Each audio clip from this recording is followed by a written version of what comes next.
everybody. Welcome to the Thanks. Training, Learning, and Development community.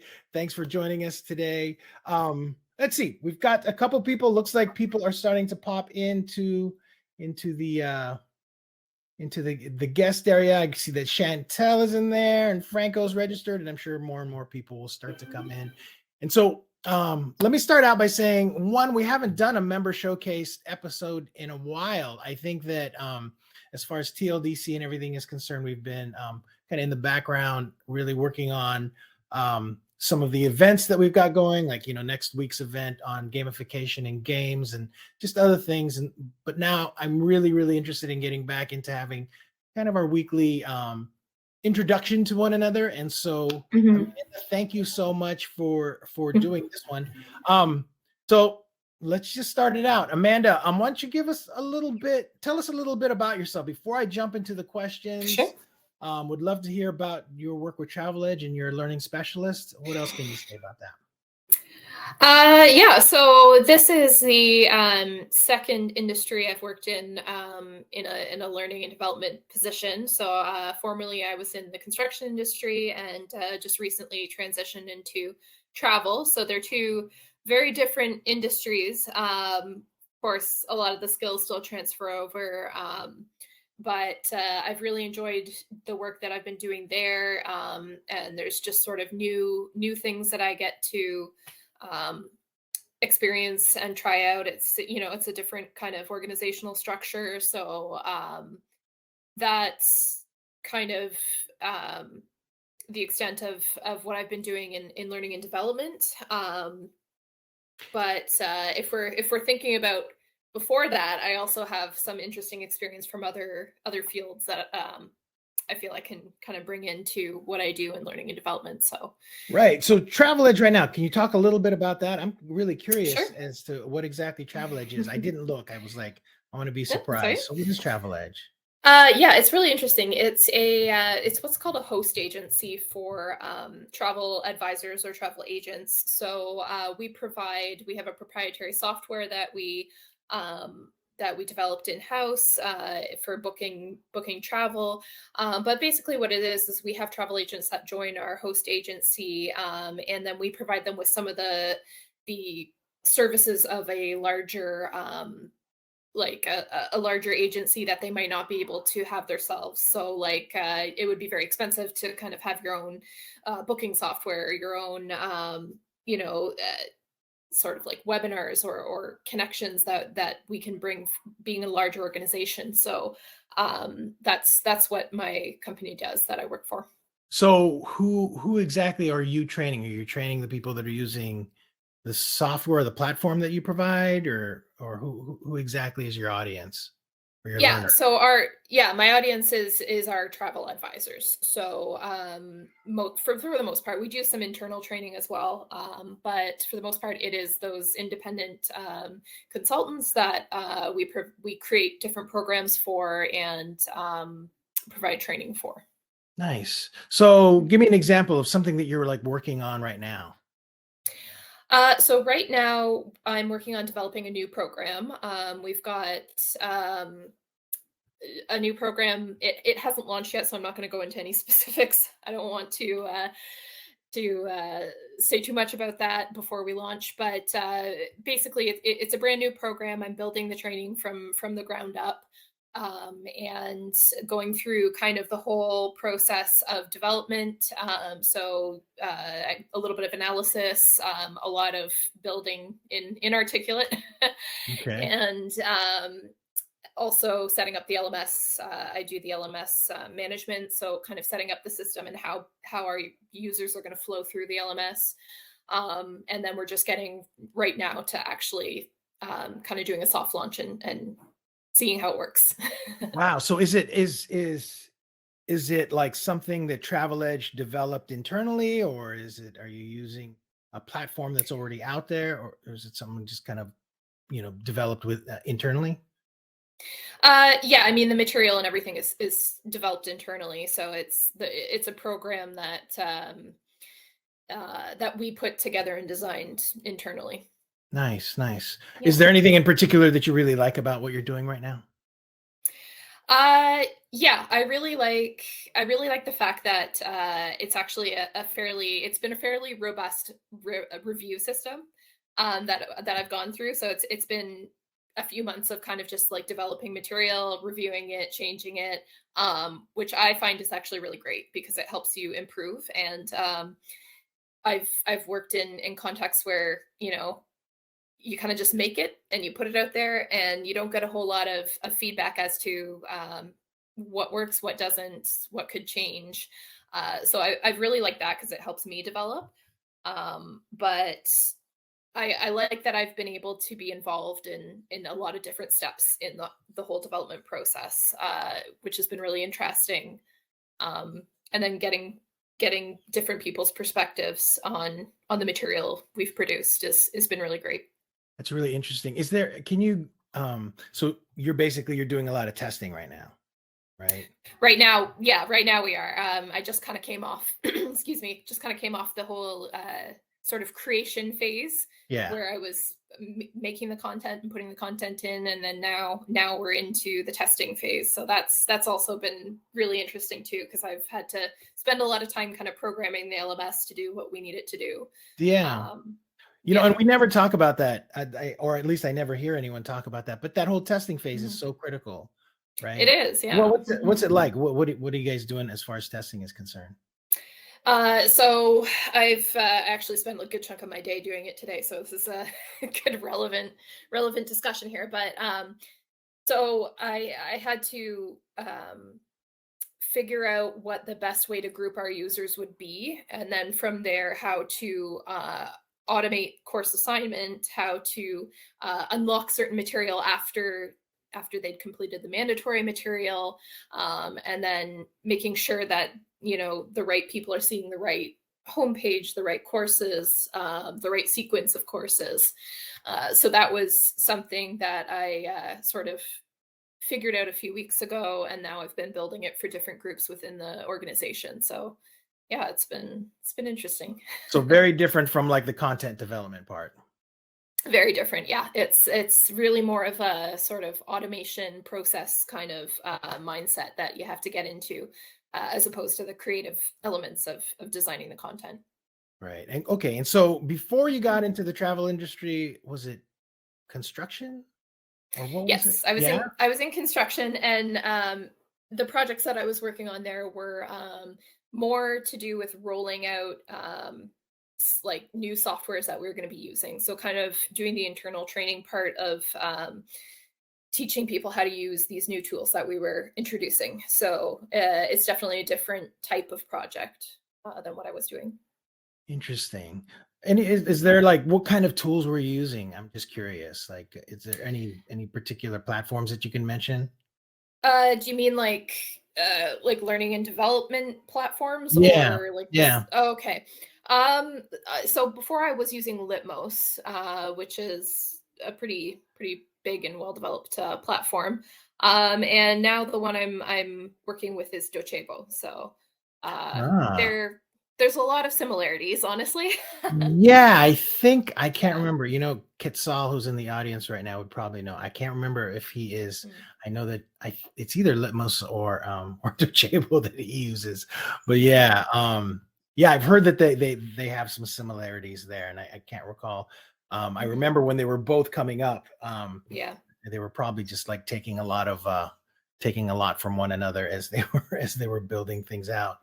So Yeah. I'm gonna back up and just what how about your L&D background? How did you get into this career and like Yeah. you know, how did you find it?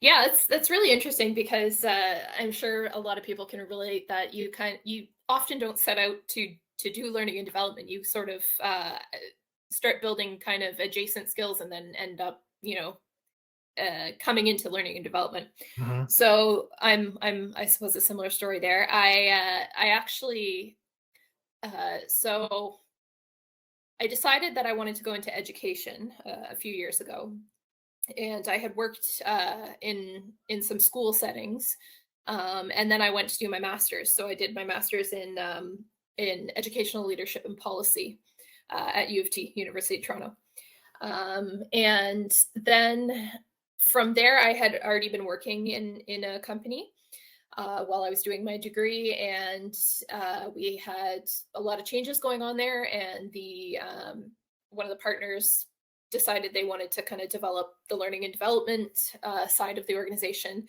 And knowing that I was studying it is adult education. It wasn't like precisely like instructional design or anything like that, but it Right. falls under the adult education umbrella. So knowing that I was studying that and I had some applicable skills, I was offered a position in learning and development. So that's how I entered. And then of course from there I learned a lot about instructional design, about LMS management, about the process of needs assessment and sort of the business side of it more from experience. Just from experience, you didn't go back to school or get a certification or anything like that? Let me tell you. Yep. Yeah, it was tough. I actually didn't really have anyone to mentor me too when I first got into it. So very, very much having to kind of seek out my own learning resources and figuring it out along the way. So it was a journey. That's what I can say about that. But Right. yeah, it was. Yeah, I didn't go back for any formal education there. No, I love it. I think that's absolutely, I'd like to hear that, because I Yeah. think that there are so many instructional designers that I talk to that just come from such varied backgrounds, including like theater and acting and and they just kind of find themselves in this situation where they become trainers and they can't. I've met a lot of successful instructional designers that have never taken a class or anything. They've done the books and they've done YouTube and different things, listen to podcasts, and Yeah. do a lot of LinkedIn stuff. But you can succeed in this career without having to, to get a formal degree or anything in instructional design. So what else have you done prior? You said you had kind of had a varied background and that it's helped sort of your instructional design career. Is there anything, what else can you mention in there that you think that has helped? Well, I think having worked in education, it was with children, so it's different. But a lot of the sort of concepts do transfer. I find it's very learning how to break concepts down and learning how to put it into palatable pieces and sort of building the scaffolding of the learning is definitely an applicable skill. And sometimes it helps to start with children because that's kind of the most basic way that you can break down concepts. So I think that did help. My formal training in my master's degree, there were also applicable things from there. I managed to do some courses that were great for, I think, the diversity aspect of it. I took it was trying to remember the exact title of the course, but it was basically indigenous ways of thinking. Basically, the course was about, and it was taught by a really great indigenous professor. So I was able to also kind of learn a bit more about the some of the different mindsets and different philosophies of learning that I might encounter at work. So yeah, that was really great as well. It was a great experience and really interesting. Indigenous worldviews, that's what it was called. Nice.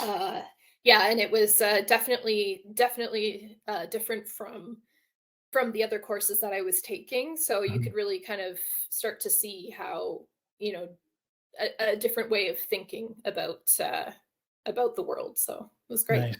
So you've been, how long have you been a functioning L&D professionals? Almost 3 years now. Okay. Yeah. So in that 3 years, is there anything that you wish you had known when you had started out? Anything in particular? If you can go back. Yeah. Yeah, I would say I wish that I had had some more like business acumen, because when I first started out, I didn't fully appreciate how linked it was to the business aspect of an organization, which kind of sounds funny because now it's like, oh my gosh, it's so obviously, part of the business itself. But if you haven't studied business, if you haven't, held a more, senior position in a business, you don't always have exposure to things like KPIs um, and how learning in an organization is supposed to support the business goals, right? So Mhm. that I think was really tough, and maybe where a more formal education in something like instructional design comes in, because the studying that I had done didn't involve business very much. Mhm. So I think that's been the biggest struggle, is really building my understanding of how to tie in what I do with the greater goals of the organization, and how to show that what I'm doing is contributing to that. How are So I would you, say, yeah, how are you learning that? Is there anything, are there resources or anything that you're finding, or is there someone that's mentoring you to help you understand, like how to tie these things? yeah. I mean, I did have in a previous position, I was working a lot with the CFO, and while he wasn't like coming from a learning sort of perspective, he was very helpful in kind of giving me that introduction to things like KPIs and what sort of information the business leaders are looking for. Mhm. So that was helpful. There was a lot of sort of, again, like self-seeking development. So LinkedIn has been a great resource. There are some really really great people in the learning and development community that give their time to kind of help people who are developing in their career. So I definitely have attended lots of webinars, and I try to tune into to more advanced people in the field, so that has been very helpful. And then now I'm working with someone with a business background, so that's also been really helpful in like letting me understand the kinds of information and metrics that I need to produce and support. Yeah, totally. I think working with a CFO will definitely kind of steer you in the right direction. And it feels like most of the L&D leaders that I've spoken to, that is kind of their Hmm. emphasis, and why they're leaders is because they have that kind of that business connection, know how to speak that talk. um and Hmm. and I feel like when I've seen marketers that have turned into like L&D professionals, people that are probably tied more to following data and metrics and things like that, it feels like they tend to uh to have more success, like being able to talk the business talk. uh, Yeah. I hear some cheering over there. Oh, sorry. There's a Leafs game going on, and they made it past the second round of playoffs, and so everyone is very excited about that. Oh no, Um, that's awesome. That's I'll that's close the great. door though. No, that's okay. There That's we go. hilarious. That's hilarious. Yeah, All right. yeah. So let's talk about a little more about your background. So, what other jobs have you worked prior to L&D? Is there anything that you did that has kind of influenced where you are now, or just altogether? Like, what's your background like? So I began in anthropology. Mm. That's what my BA is in. And so actually I worked as an archaeologist for a while, which is very different from L&D, but very interesting all the same. And that Air 5, says Cindy. Yes.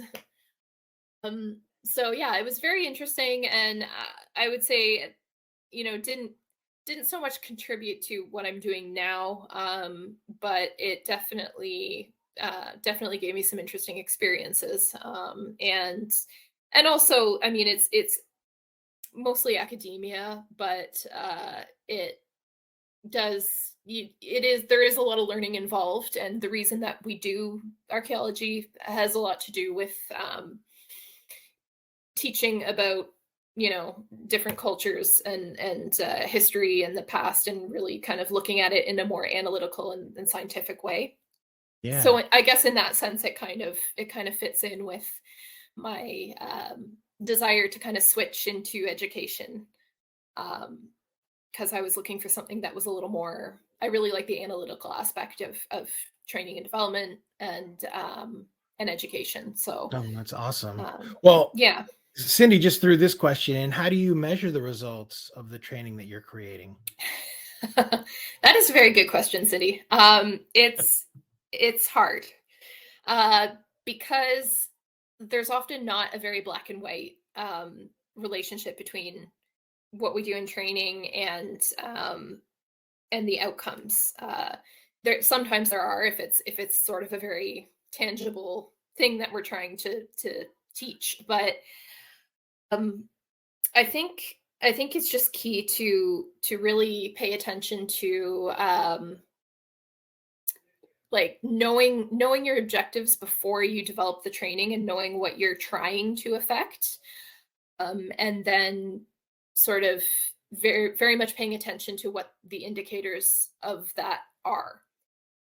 Sounds kind of vague, and I know that, but a lot of it also depends on whether your organization has been keeping data in the past, right? So I did work in an organization where there was not really any historical data, and that is really difficult because how do I show that what I'm doing is making a difference if I can't compare it to something?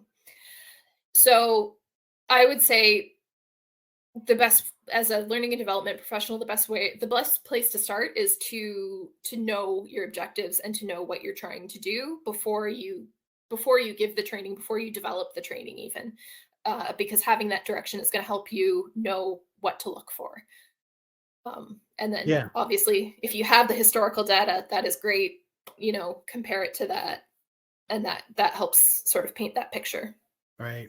And and I think also, just as long as you're prioritizing your intent to measure results, sometimes that's all you can do is just prioritize it and then hope that you can actually achieve that goal of measurement, and then being able to analyze accordingly, because it's not always possible in every instance. So yeah. I also want to hear about your interest about, with AI tools. You had mentioned in your description that you're looking at this flood of AI tools, and just, I'm actually, I'm doing a broadcast tomorrow on how I've integrated ChatGPT into my own workflow, which is crazy. Yeah, because I didn't even, I did it because I thought, oh, okay, the 6 people that are going to show up, it might help them understand how important this is. But then I have like 80 registered, which is kind of freaking me out because I didn't expect that.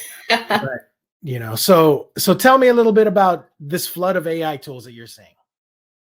Yeah, so I'm sure you've probably seen a lot of it on LinkedIn as well, but I have come across so many different tools. So from like some of the ones that I've tried, for example, I don't know if you've heard of Sembly. Have not. So it's what it is meant to be is like a virtual assistant that attends meetings with you, or even sometimes for you. And then it breaks down the notes basically into actionable items, into different categories, so that you don't have to go through and categorize your notes. So I've tried that one out, and the application that I liked the most of that actually was getting it to pull a transcript from a video and then convert it to the SRT file for captions. So putting captions into that one for me. What is it? Sembly? Sembly. So like assembly, but just Sembly. Okay. Yeah.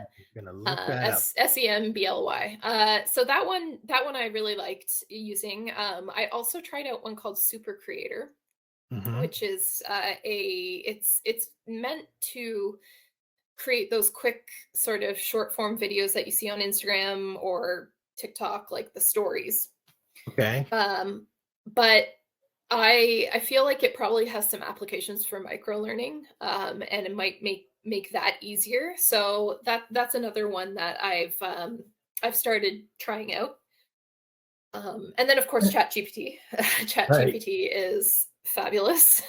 Yeah, no, I'm still uncomfortable kind of talking about ChatGPT sometimes because I don't Oh, want for people to sure. know how much I rely on it.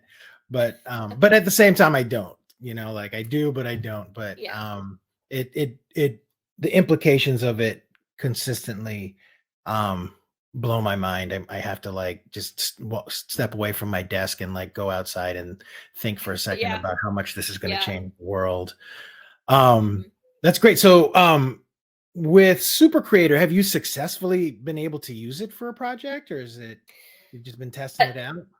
Yeah, not yet. I did make a couple short videos just to share with my our learning and development team. We have we're kind of a collection of companies, so we have a few different people in the different companies also doing learning and development. So it's really nice to have some other people to bring together.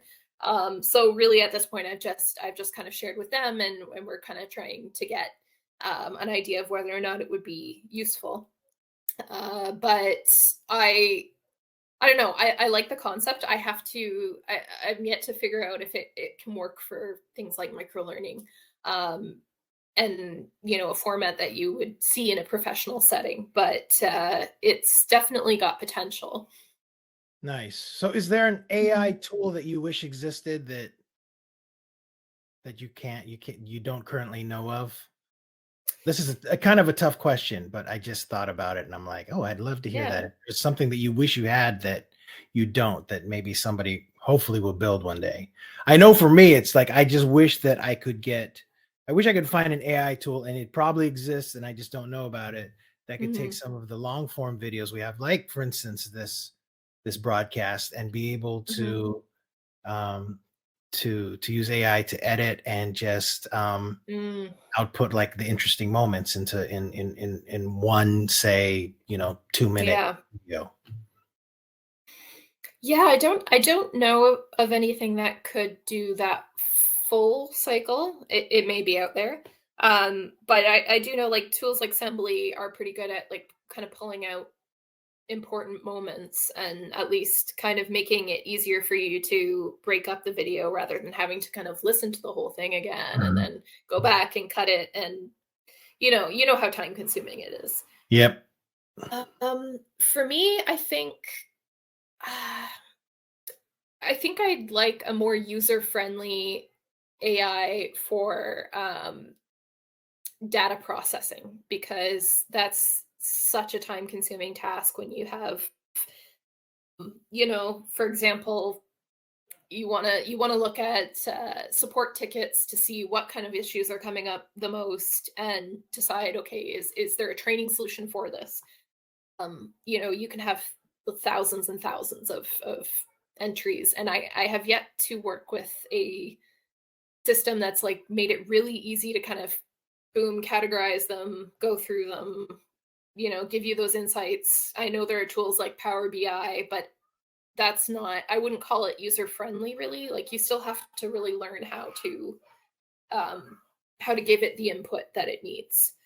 uh at least that's from my experience. That's what it's I been. I So bet there'll be something that'll be like that, like within the next six yeah. months, because it seems like Yeah. you should be able to dump like your data into like Mhm. what do they call it, like an LLM, the large language model, and then sort of Mm, be able to pull from that. So yeah. yeah, I mean, all that stuff is it's totally mind blowing. It's crazy, and so I know Hmm. just even the next 6 months is going to be interesting to see what happens.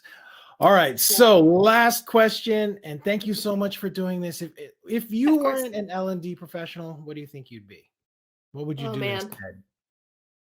Yeah, I don't know. That's a good question. I think I'd still want to stay within education. I really feel like that's something that I just gravitate towards. I like not just teaching, but I like sort of breaking down concepts and making them palatable, and then finding interesting ways to make that information accessible to other people. So I think I'd probably still be in education, maybe in like curriculum or program planning, Mhm. because again, like I like that kind of stuff. I like the analytical stuff. Do you like doing the um, LMS admin work? To a point. Yeah. I really like it when you spend the time setting it up and then you try it out and it works the way you want it to. Mhm. That's really cool. And when the automations work, especially, I love when I can automate something and just make it like, smoothly flow. But I wouldn't want that to be my full-time job. That's kind of an area that I like to dabble in, but I don't want to be doing it all day. Right. No, I hear you. I hear you. Mhm. Awesome. Well, Amanda, thank you so much for doing this. It's literally Yeah. been months since I've been able to do a member showcase, and so I really Okay. appreciate you responding and doing this one. We have a ton more set up all Oh, okay. through pretty much August. I think we're just going to be doing several of Wow. these every week. It's really had a great response this time with the membership. And so, with that, I want to remind everybody next week we've got that games and gamification event. It's called Learning by Doing. And I think we have, last I checked, there's something like 11 or 12 speakers. Cindy, who's in the audience, has been working diligently helping me book a program that thing, and I'm still trying to get a couple of the speakers in their time slots, but it's pretty much ready to go. If you want to sign up for that one, it's free. Go to thetldc.com and you'll see there's a banner for it, Learning by Doing 2023, and you could join us there next week, Wednesday, Thursday, and Friday. And then what else do we have going on? That's pretty much it. We're planning the AIDC event and more weekly conversations like we just had with Amanda. Mhm. And with that, we're going to just sign off. Amanda, thanks Thank again so you. much. Thanks for everybody for showing up live too. Yeah. Thanks for having me. All right. See ya. Bye. Bye-bye.